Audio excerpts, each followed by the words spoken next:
I'm just going to tell you why we're having this conversation. Unfortunately, the collector, Orlando Carlo Calumeno, is not here today. But the collection of original, unique, 19th century postcards that are on exhibit are part of his collection. And the value of this is exactly the value of what Hovig was doing a little while ago, and that is storytelling. These are the stories of our lives that were lost. 1.5 million says a lot, maybe to us, but I'm not sure how effective it is anymore in expressing the profundity, the depth, the impact of the political violence that was genocide that resulted in this kind of loss. So the postcard collector is not here, but the photographer, Norair Chahinian, of Brazil, but also a guy who spends a whole lot of time in Turkey, Eastern Turkey, the historical Armenian lands, and the Middle East, is here. And I'm going to start with him and ask him of all of his adventures and all of his emotional experiences to tell us about some of the photos, especially when you do go to the exhibit. It's on 2 floors. When you walk into the first floor in the library treasure room and you see this incredible contrast between today and yesterday, and then you walk downstairs and you get all of the detail of the black and white postcards and Norair's incredible black and white portraits. So Norair, we'll start with you, welcoming you, and tell us about those portraits. Tell us a story, any story. Thank you, Salpi. Thank you, the audience. Since the beginning, when you invite me to this talk, I get really involved with the concept of rethink, rebuild, reconstruct, reinvent the relation with Armenia, and in the case of my work, with the genocide. As you said, born in Brazil, I grew up there, surrounded of the stories of the grandfathers who always passed through pain, sadness, and all the things that we are used to. But I decided to go to Turkey exactly to relearn and rethink my mind, my heart, because I will not feel comfortable carrying the pain that didn't belong to me, because I didn't suffer it. So I traveled the first time in 2012 to Turkey.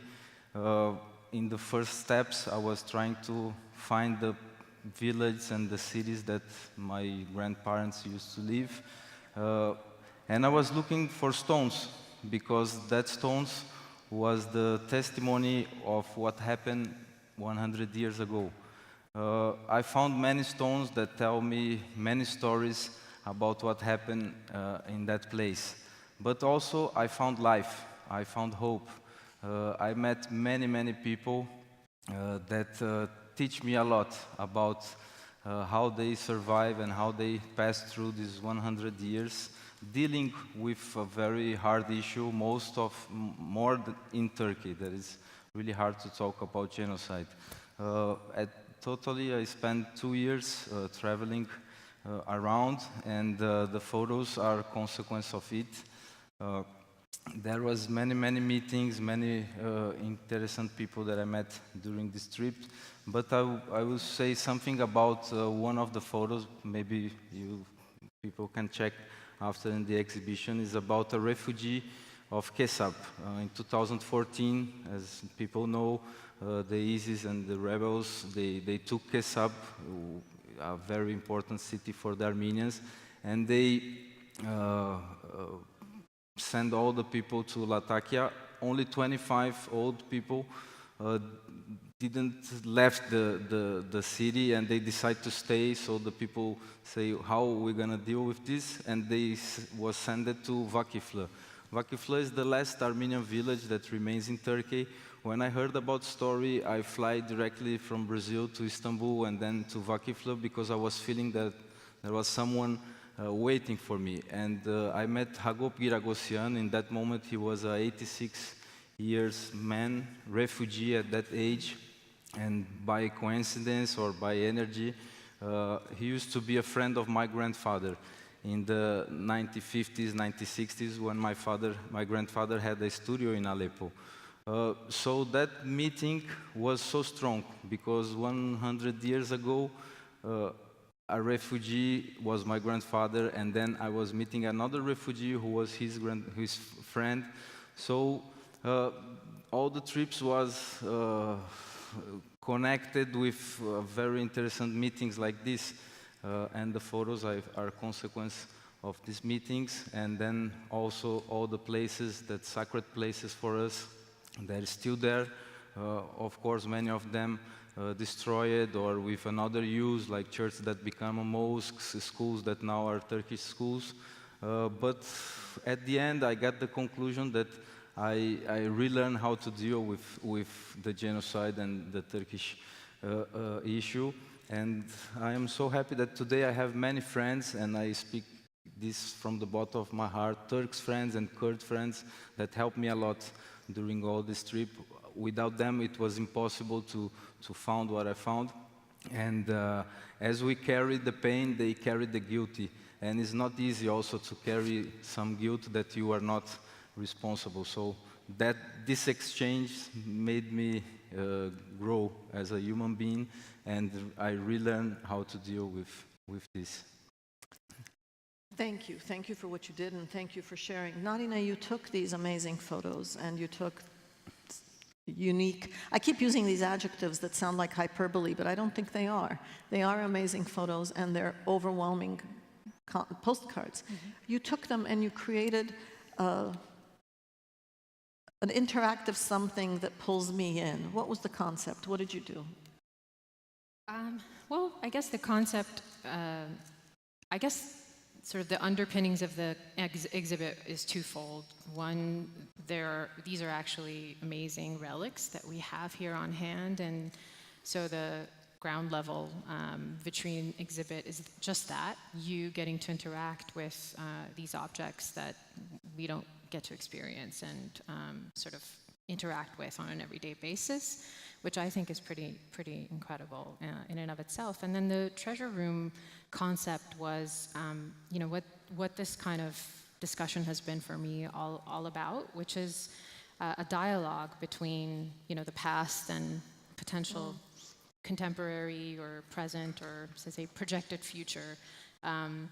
I think what was most profound for me about talking about doing this exhibit and kind of conceiving of it over the last couple of years was that, we had this body of visual imagery from the past, and we had body of visual imagery from the recent past, so one could say like a kind of present state even.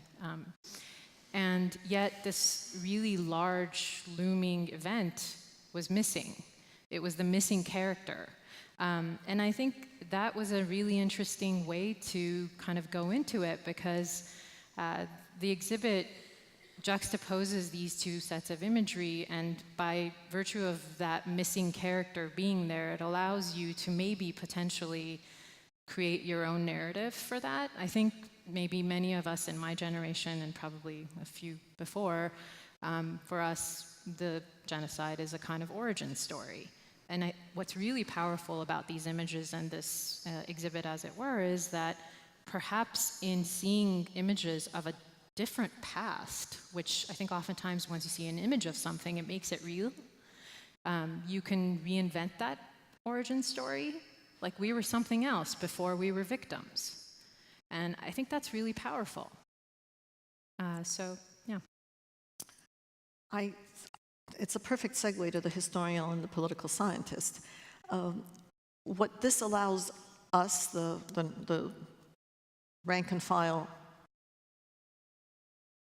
descendant of survivors, is the opportunity to put that loss in context, both in the context of what I've lost and in the context of what is there today that is mine, but not just mine. Mm-hmm. How does the historian take these visual objects, these relics, Narineh has called them, and integrate them into the way in which we have understood our history so far? How do we use this as a tool? Mm-hmm. Lerna, yeah. Please. This guy's a political scientist. So we start with the historian. It is very interesting how who we are influences how we look and how we interact with these postcards. As someone who is an Armenian from Turkey who studies the history of Armenians in the Ottoman Empire and in the Republic of Turkey, I'm already very familiar with the origin story. But I've never thought actually, like this is the first time that I'm thinking that for people whose like a common era starts with the genocide, this is a wealth of visual transmission almost, where it is a time period when it signifies that we were not just victims. Yeah, right? you take things for granted we've never seen. Totally, that's what's coming out right now. But what I thought I was going to talk about was the opposite. So on the one hand, the postcards show us that there really was Armenian life before the genocide in the Ottoman Empire. We had clubs, we had hospitals. I mean, we had a baseball team in Maraş somewhere. I don't even remember, Harput. Of course, the bands, the music, like we were alive. And then we were killed, right? Like this is the life part of the... But then we have the Adana, nice Adana Armenian Quarter postcard, and then we have the immediate aftermath of the 1909 Adana massacre postcard, right? It already gives us a clue that maybe, I mean, retrospectively, I'm reading it, but maybe the beginning of the end can be traced to this moment. The postcards, especially the ones that are either not dated, or the ones who are before the pogrom of the massacre of 1909, I thought, on the one hand, they can be used pedagogically for various reasons for our collective memory reconstruction, as we already suggested, but also they can potentially give a wrong impression that life was really good. Because it freezes, it's a snapshot of a moment where Armenians, on purpose, they are all posed photographs that people turned into postcards, except for the massacre pictures, right? The corpses and stuff. So it feels, okay, we were integrated, we were part of this huge Ottoman society, but I thought, but it was very hierarchical. Things where we were never equal, even after all these Tanzimat reforms. Right? There was this is the way all empires work. Right? Only with the establishment of the Republic of Turkey in 1923 that non-Muslim minorities were expected legally to be equals to others. So hierarchy was ingrained to it. So how do we not almost like whitewash or pink, like show the pre-1909 era as a period of like blossom happiness where we were thriving. Yeah, we were thriving. Armenians were thriving, but at the same time, on a daily basis, they had to juggle different types of what we now call discriminations. At the time, maybe we could call them as legal differentiation between different religious groups. But I think one thing that is like speaks to my heart about these postcards is how much like we can learn about everyday life, like what is written on the postcards, in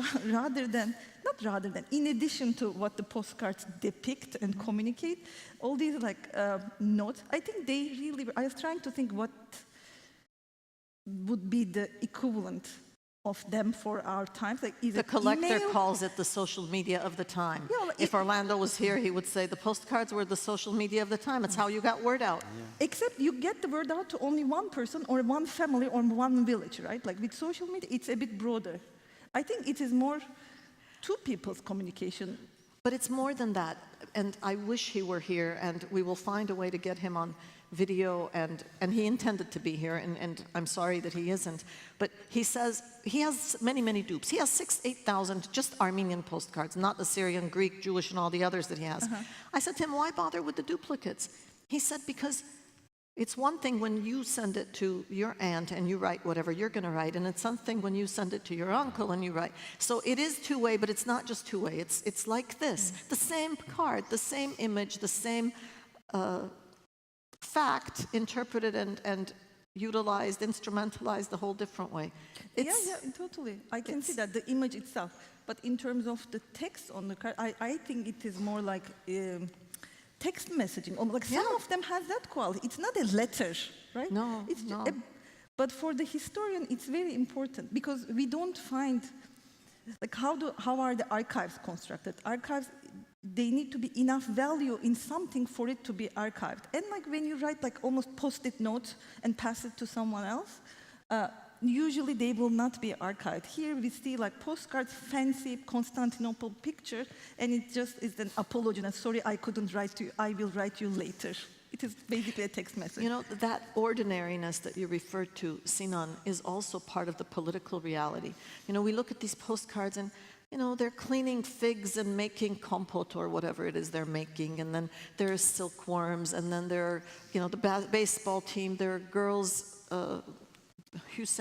braiding things, and then there's a postcard of 6 guys hung, you know, it's the actual hanging photo. And then there's a postcard of dead men in front of a piece of the Berlin-Baghdad railway.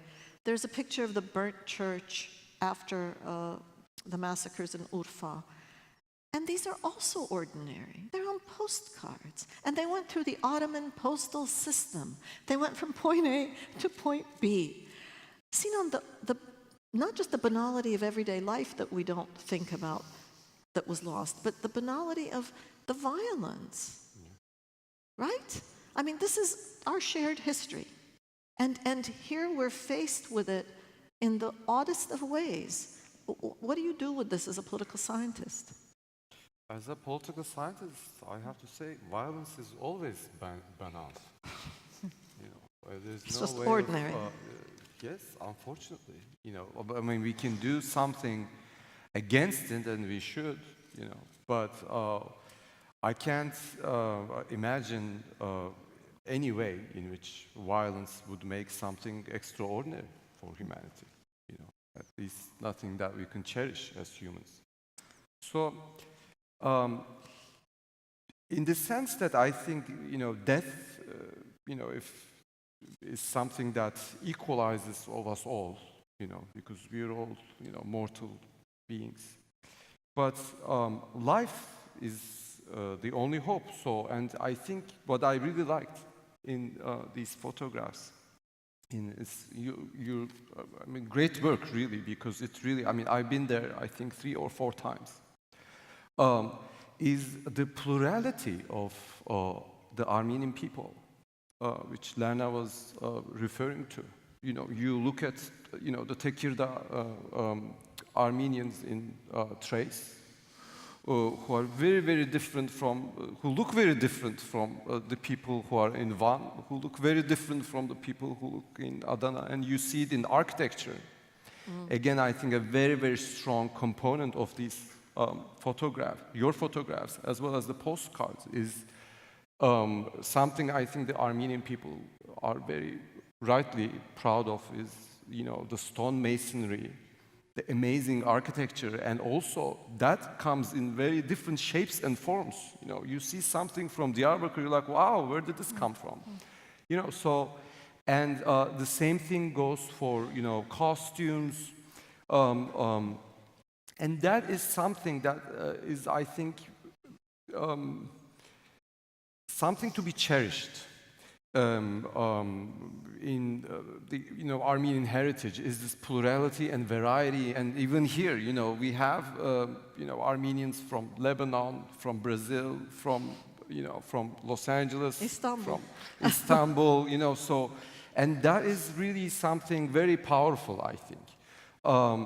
And what I liked about this exhibition was, on the one hand, there's of course a lot of you can still see a lot of anger and a lot of sadness related to the genocide, but also you know, soul searching for something for the future. For example, I was really struck by this key that the refugee from Kasab was holding. Yeah, Agop, the one that Yeah. told the story. Yeah. Exactly, and this is, I don't know, this is such a powerful image. Yeah. And this is going back to what Narineh was referring to as a visual timeline. When she walked us through yesterday, she mentioned this concept, visual timeline, which is a non-chronological timeline. I was thinking, what is that supposed to mean? Because what is a non-chronological time? And that's exactly the non-chronological time, because, I mean, time is not something. So when we look at these photographs, the way we relate to these photographs as something past, but also something related to future, and it's much more circular rather than chronological, which I thought was very, very powerful in this exhibition. And also the fact how Narineh's attempt to create some sort of three-dimensionality, which is of course an illusion. Yeah. And you can see that, you can see through the cracks. Oh, that's not perfectly three-dimensional. It is something constructed, but it is exactly, I think that is the point, that you can actually, you have agency, and this is, I think, one way of saying we're not the victims, not only victims, but we're so much else. And we have agency, and we have the power to redefine our future, and also maybe redefine what has happened in the past. So it is, I think, a big intervention in that regard. It's very, very, I have to say, it was very surprising for me, pleasantly so. And it gives me, the other day I asked Hovig about if he has any kind of hope, and he said, you always have to hope. I have to have hope. So I think this is, thank you. We need to be moved by hope. If we didn't have hope, how are we going to construct a new relation with the Turkish citizens who now lives in that place? And they also need us to share their pain and their living moments in that place. So I think photography is a good tool, is a language to express. Since the years of the genocide, when they used photography to postcard, and the photography today is very helpful to share, to show people have an image of Maraş, of Urfa, of Van, but once you are there and you see a photo from there, things change. It exists, it's still there.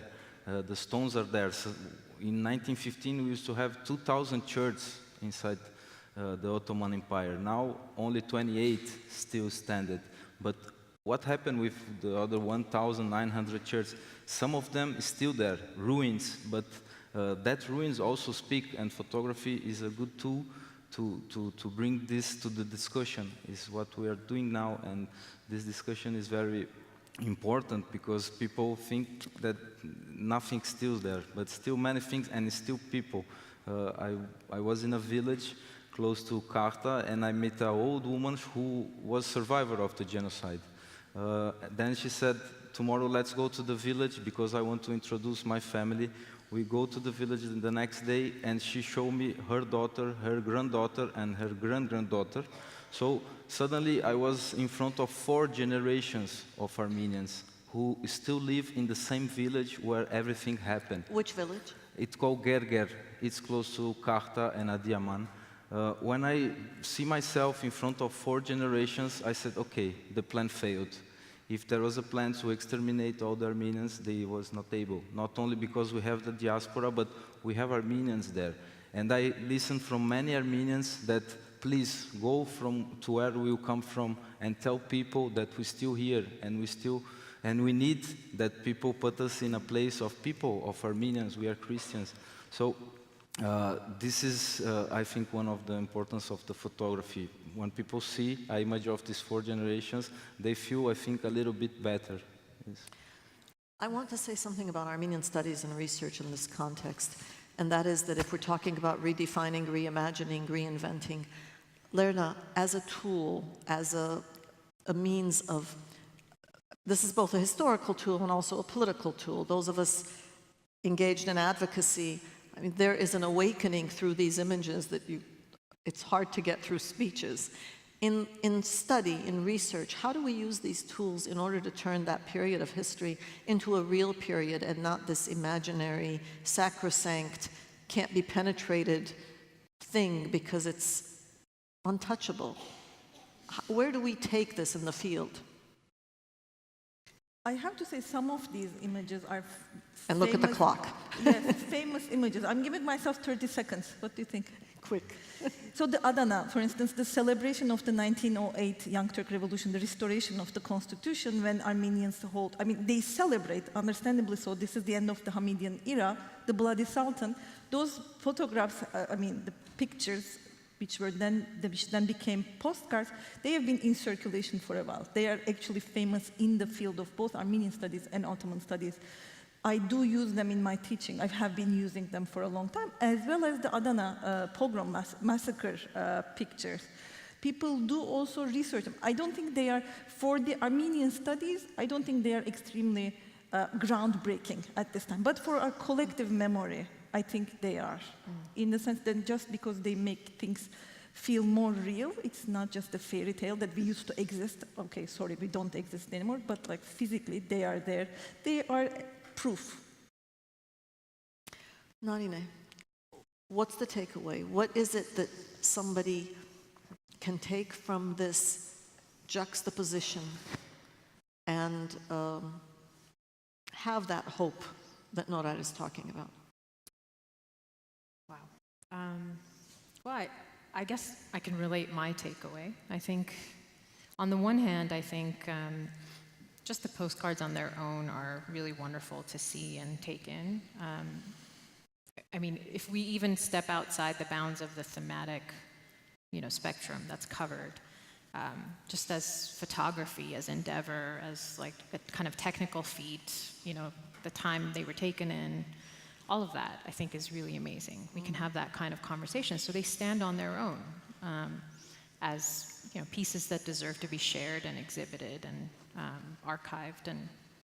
But I think in terms of the setup in the treasure room, my takeaway is really that, and this isn't, I didn't come up with this. I think this is a discussion we're having a lot now, is to, reframe the narrative of,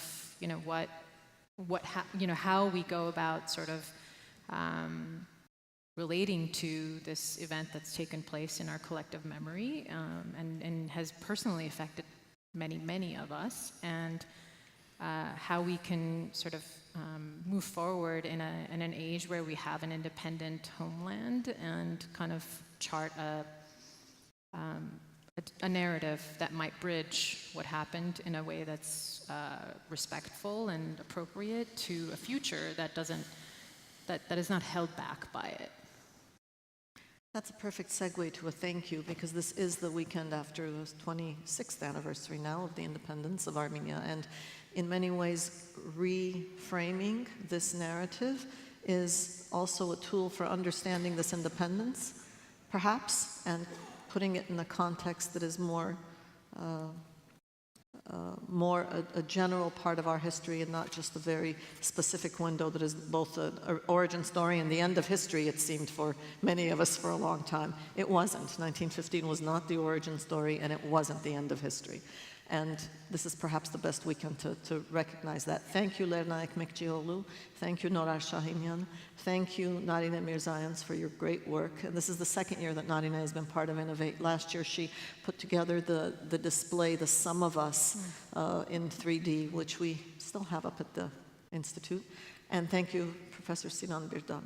And thank you. Please do go see the exhibit, do buy the books, and send postcards. We have duplicates of both some of the photography and some of the postcards that really are deliverable. You really can deliver them now, 100 years later. So please do.